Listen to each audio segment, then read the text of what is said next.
The knock came just as I was pouring my morning coffee. 3 firm raps that said, "I'm not here to be friendly." I opened the door to find her standing there, Verna Jacobs, head of the Willow Creek Homeowners Association, holding a clipboard like it was a weapon. "Good morning, Mr. Granger," she said, voice tight and sweet in the most insincere way possible. "We need to talk about your structure." I already knew what this was about. "You mean my guest house?" I asked, sipping my coffee calmly. She tilted her head like a crow examining roadkill. "Yes, let's call it that. You're in violation of Section C, Clause 12 of the Willow Creek HOA Covenant. Unauthorized secondary structures are strictly prohibited." I leaned against the doorframe. "Well, lucky for me, I built it 7 years before the HOA even existed." Her eyes narrowed. "Be that as it may, we're a unified community now. And that structure disrupts the aesthetic harmony of the neighborhood. The board voted, it needs to be torn down within 30 days, I laughed. "You voted to rewrite history," she didn't flinch. "If you fail to comply, we'll begin fining you $500 a day." "You're serious?" I asked, genuinely impressed by her gall. She smiled like a cat that found the cream. "Very." After she left, I walked across the backyard to the guest house. It was a solid little thing, stone foundation, good roof, plumbing, electricity, the works. I built it with my own hands back when the county zoning office still had paper records, and no one knew what an HOA was. My brother and I had spent 2 summers getting it right. And now Verna wanted to erase it with a vote. I didn't just sit on that. I drove straight to the county records office that afternoon. The clerk, an older guy named Dave who practically lived in that building, pulled the folder like it was sacred. "Alexander Granger." "Yep, your permit was issued in March of 2006. Final inspection signed off in October that year. You're golden." I asked for certified copies, 3 of them. By the time I got home, there was already a violation notice taped to my front door, bright orange and screaming, "Final warning." I laughed and walked inside. The next morning, I showed up at the HOA meeting. Everyone was already gathered in the community clubhouse, sipping flavored water and pretending to be civil. Verna was at the front, flanked by her ever-loyal sidekick, Cheryl, who always looked like she was smelling something bad. "I'd like to address the board," I said, holding up the county envelope. "You're not on the agenda, Mr. Granger," Verna said, not even looking up. "I didn't ask to be," I said, unfolding the certified documents and placing them on the table. "My guest house was built and approved by the county 7 years before this HOA was even formed." She stared at the papers like they were in a foreign language. "That structure still violates the current community standards." You can't retroactively apply rules to something that predates your existence," I cut in. "Unless your HOA charter was written by time travelers." A few neighbors chuckled. Even Cheryl blinked. Verna straightened. "We will have our legal team review this." "You do that," I nodded. "Just make sure they also review Section 4 of your own bylaws. You know, the one that says any existing structures legally permitted prior to incorporation are considered grandfathered in." Her face flushed. I gave her a polite nod. "Meeting adjourned." Verna didn't say a word as I packed up my documents and left the clubhouse. But the way she avoided eye contact told me one thing: she'd been counting on no one calling her bluff. By the time I got home later that night, my mailbox was stuffed with a letter from the HOA's Compliance Enforcement Committee. This time, they'd elevated the language. According to them, my non-conforming secondary dwelling posed a potential safety hazard and was subject to an immediate reassessment of structural integrity by an HOA-designated inspector. It was a new tactic and a clumsy one. I didn't wait. The next morning, I called up an old friend of mine, Elias McGill. Elias and I served as volunteers on the county zoning review board years ago, back when things were still done with manila folders and hand-stamped forms. Now he worked as a private code consultant and expert witness for land use cases. He met me at the guest house the following afternoon and gave the place a thorough once-over, crawling under the foundation, checking the wiring panels, and tapping along the walls with a rubber mallet like a surgeon with a stethoscope. "Still solid," he said, brushing dust off his jeans. "You could survive a hurricane in here. Whatever angle they're working, it's not about safety." I asked him to prepare a full inspection report and notarize it. He nodded, already pulling a legal pad from his bag. The next day, a white SUV with the HOA logo stenciled on the doors pulled up while I was raking leaves. A guy in steel toe boots and a neon vest stepped out, clipboard in hand. "You Alexander Granger?" he asked, already glancing toward the guest house. "Depends," I said. "You here to trespass or to leave?" He hesitated. "I was contracted by the HOA to do an emergency structure review." "Did you bring a court order?" I asked. He looked thrown. "No, just a authorization from the board. Not good enough," I said. "You set 1 foot past my fence line without a judge's signature, and I'll have the sheriff down here before your boot hits the grass." He backed off, muttering something about just doing his job, and got back in the SUV. I watched him drive away, then called the county sheriff's office. Deputy Harris came out later that evening. I knew him in passing. He'd once helped me get a stray goat off the roof of my truck during Fair Week, so there was no awkwardness. "They try that again, give us a call," he said after I filled him in. HOA boundaries don't override private property rights. Not without a legal injunction. I thanked him and handed him a copy of the inspection report from Elias, just in case anything escalated. It did. 3 days later, I came home from picking up lumber to find the padlock on the guest house gate cut clean through. Tools and documents were scattered across the floor inside. Someone had broken in. There was no sign of forced entry at the main door, but the window latch was busted and a boot print was smeared across the sill. I called the sheriff immediately. Detectives showed up within the hour, along with a crime scene unit. They dusted the window, photographed the boot print, and took statements from me and my neighbor, Darlene, who lived 2 lots over and had cameras pointing toward the street. She didn't hesitate. That white SUV pulled up around 2 o'clock, same one from the HOA. I didn't recognize the guy driving, but he was wearing a vest with their logo. The footage confirmed it.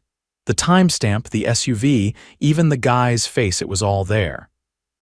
The next day, I filed a police report for unlawful entry and property damage. The sheriff's department took it seriously, especially once I forwarded them a copy of the HOA's inspection notice from earlier that week. It was enough to prove motive. 2 days later, Detective Rios called me. We brought the guy in. Said he was told by someone on the HOA board that the structure was abandoned and they needed to secure it before it became a liability. "They told him it was abandoned?" I asked, stunned. "Yeah, but we're not buying it. He's a contractor, not an idiot." He admitted he was paid in cash. No receipt, no invoice. "That's tampering with private property, Mr. Granger." I asked if charges were being filed. "They will be. But this goes higher than just one contractor. We're opening a case." A week passed without a peep from Verna. No emails, no knock on the door, nothing. It was eerie. Then, on a rainy Thursday, I got an anonymous manila envelope shoved through my mail slot. No return address, no message, just a stack of printed emails and screenshots. The first one chilled me. It was from Verna, dated 2 weeks ago, sent to the entire HOA board. Subject: Granger Property Final Solution. The email outlined a plan to reclaim the lot's accessory structure under emergency maintenance protocol, citing a made-up clause from an outdated version of the bylaws. She ended the email with, "We'll deal with any fallout once it's down." Another email showed Cheryl forwarding Verna's message to the same contractor who broke in with the note, "Use discretion, no paperwork." I stared at the stack, stunned. These weren't just overzealous neighbors. This was criminal conspiracy. I made 3 copies and drove straight to Detective Rios. He took one look at the emails and whistled low. "This is enough for a warrant. We're seizing HOA records and devices today." Within hours, Unmarked cruisers rolled into the HOA office. Officers came out with boxes of hard drives, laptops, and file folders. Verna was escorted out in handcuffs. Cheryl followed right after, shouting something about community service and doing what's right. The news hit the neighborhood like a thunderclap. By sunset, half the block had gathered outside the clubhouse, watching as the last of the files were hauled away. No one spoke. No one had to. That night, I opened a beer and sat on my porch, listening to the wind rattle the gutters. My guest house stood solid in the background, lights glowing warmly through the windows. For the first time in weeks, the air felt still, but I knew it wasn't over. Not yet. The county courthouse was busier than usual that Monday morning. I parked my truck in the municipal lot, grabbed the manila folder that had become my shield over the past 2 weeks, and walked through the rain toward the building's sandstone steps.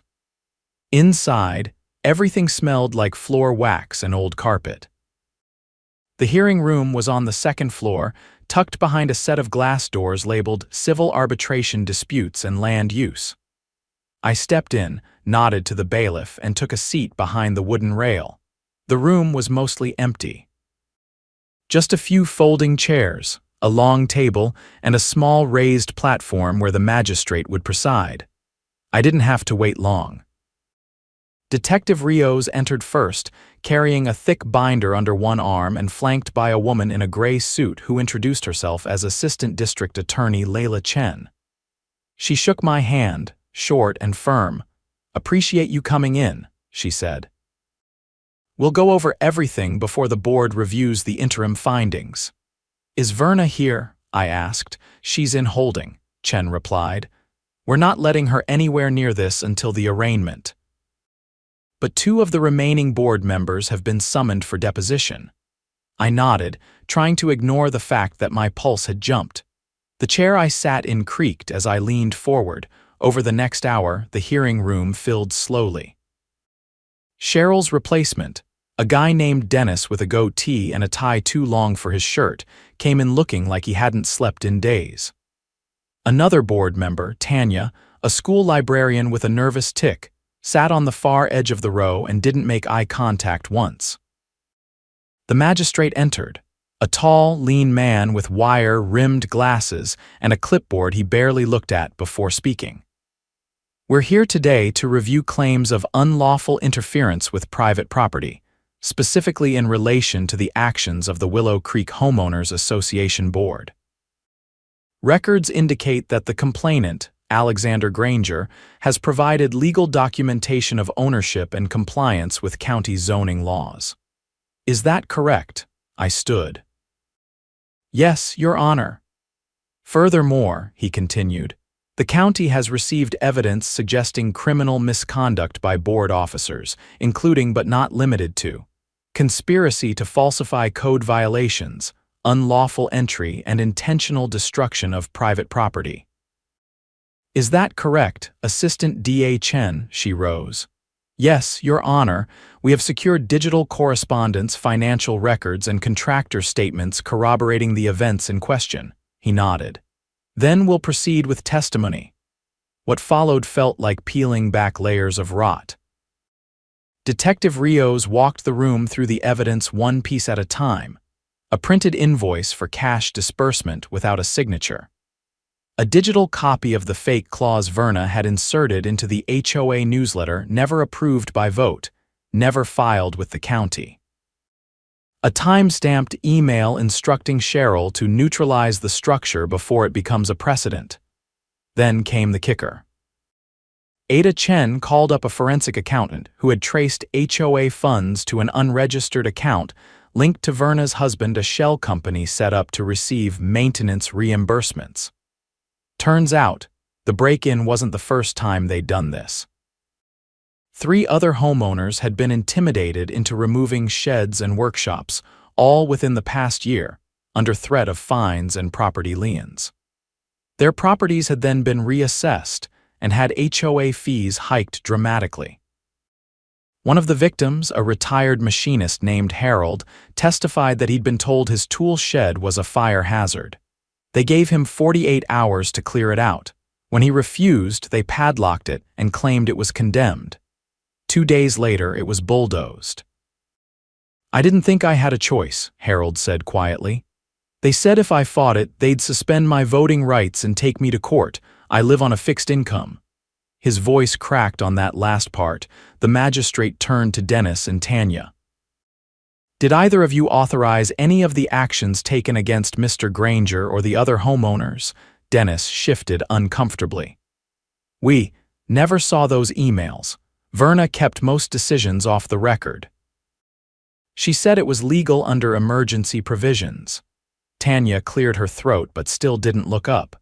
"She told us she was cleaning up non-conforming lots, said it was about maintaining property values." The magistrate leaned back. "So, neither of you questioned why maintenance reimbursements were being routed through a company owned by the HOA president's spouse?" Dennis looked like he wanted to disappear. "We didn't know that," Chen rose. "We're pursuing felony charges against Verna Jacobs for conspiracy, fraud, and unlawful access to private property. Pending further investigation, additional charges may be brought against any accomplices. We're also moving to freeze all HOA discretionary accounts until a full audit is completed." The magistrate nodded slowly. "Motion granted. Furthermore, I'm placing a temporary injunction on any enforcement actions by the Willow Creek HOA pending a special review board appointment. Mr. Granger's dwelling is to remain untouched." He glanced at me. "You'll be reimbursed for any damages once restitution proceedings begin." I sat down, jaw tight. The room was silent except for the scribble of pens. Outside, the rain had stopped. I walked down the courthouse steps with Ada Chen, who was already coordinating with county oversight to install a temporary administrator for the HOA. Apparently, this wasn't the first HOA in the county to get caught playing emperor behind a gated curtain. She said the DA's office had a task force for this sort of thing now funded after a similar HOA scandal 3 towns over. Back home, I found a small envelope taped to my front door. It was handwritten, no return address. Inside was a card that simply read, "We're sorry." "You stood up for all of us." No name, no signature, but someone had taped a $20 bill to the back of it. That evening, I sat on the porch, not with a beer this time, but a notebook and a pen. I started jotting down names, neighbors who'd been pushed around. People who'd lost gardens or fences or old sheds full of memories.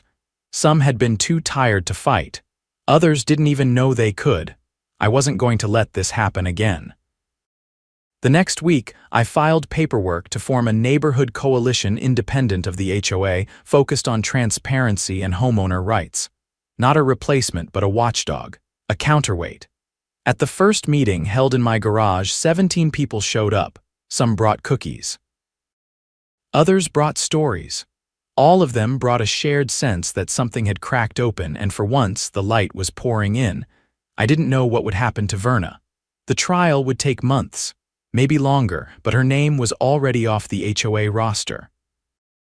The signs outside the clubhouse were stripped of her face. The mailbox where she used to send out her violation letters stood empty. The guest house still stood, solid and unshaken, its windows glowing into the night. And this time, I wasn't the only one watching. The following weeks brought a quiet that didn't feel natural. The HOA's usual notices stopped arriving. The glossy newsletters with their fake smiles and flower bed contests vanished from mailboxes. The clubhouse stayed locked. The once routine patrols by self-appointed rule enforcers in golf carts dried up entirely. No one missed them, but the silence didn't last. It turned out that the HOA's corruption ran deeper than anyone had guessed. Ada Chen called me into her office one morning, 2 weeks after the hearing. She looked more focused than usual, her desk cluttered with manila folders and a laptop looping what looked like drone footage of Willow Creek. She didn't waste time. "We recovered email backups Verna thought she deleted," she said, flipping open a folder. "There's more than just financial fraud." She was coordinating with a private security firm, one not licensed in this state. I frowned. Security firm, for what? She tapped a printed email with a red stamp across the top, evidence chain of custody established.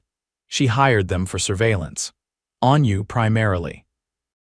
But also on 3 other residents who had previously challenged the board. My stomach turned. Surveillance, cameras, Chen nodded, and audio recording. We have confirmation that at least one listening device was planted inside a neighbor's utility box without consent. She stood and walked to a whiteboard covered in names, dates, and arrows connecting them. Verna was building a profile dossier on you, your routines, your visitors, your purchases. That's why she knew exactly when you'd be away from home during the break-in. The contractor didn't just act independently. He was told when the property would be unoccupied. I stared at the whiteboard, a slow, cold pressure building behind my ribs. Do you have enough to charge her for this? Chen didn't sit back down. Oh, we're past charges.